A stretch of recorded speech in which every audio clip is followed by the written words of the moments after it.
to American Agenda. I'm Allison Maloney along with Bob Sellers. We've had sports teams and schools renamed, but now bird names. According to the latest report in the Washington Post, the birding community is facing a difficult debate about the names of certain species of birds.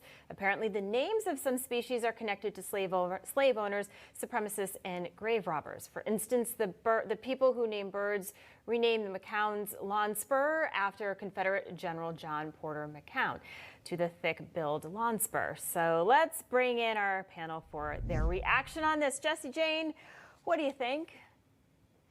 Well, it's very interesting. How long has this bird been named this? Maybe a couple hundred years now. And we're offended today is 2021, folks. And now you've decided to be offended.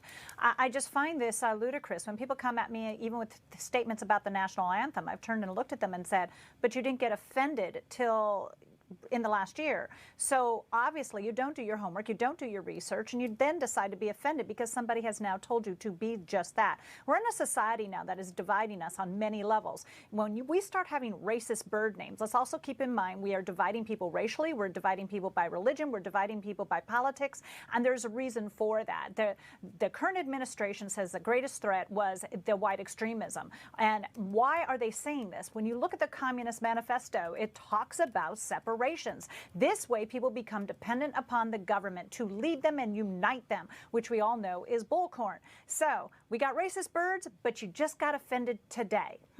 Sounds like a bunch of hogwash to me. Yeah, Derrick, why is it that, they've had these names for who knows how long, and now just recently... How much research did they have to do to find that, by the way? People are getting offended now. What has happened? I'm really rubbing my head right now because, again, like Jessie Jane just said, did this bird just become racist just yesterday? Yeah. I mean, how long has this bird been around? We have so many more issues going on in our country right now that deserves focus and attention, i.e. the border, i.e. foreign policy. Let's get rid of this COVID-19, and we worried about a bird?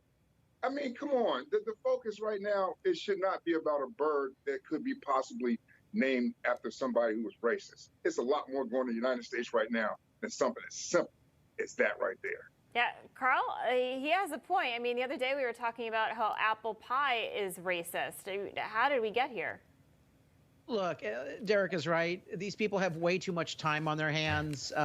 They probably don't have jobs, so they're pulling in unemployment benefits. So this is all they do is they go out and advance their wokeness every day in all sorts of new ways. But a bigger question, a burning question that we have to ask is, what are the birds' personal pronouns? Bob, you want to take that one? I'm not even sure how. I mean, they talk about the birds and the bees. I've never been clear on that with the birds anyway. So I'm not exactly sure. I don't know how to answer, Your Honor. Yeah, it's all very interesting. All right, well, we are going to leave it there. Jessie Jane Duff, Carl DeMeo, and Derrick Hollie, thank you so much for joining us today. It's always a pleasure to have you with us. And coming up, more American Agenda after this.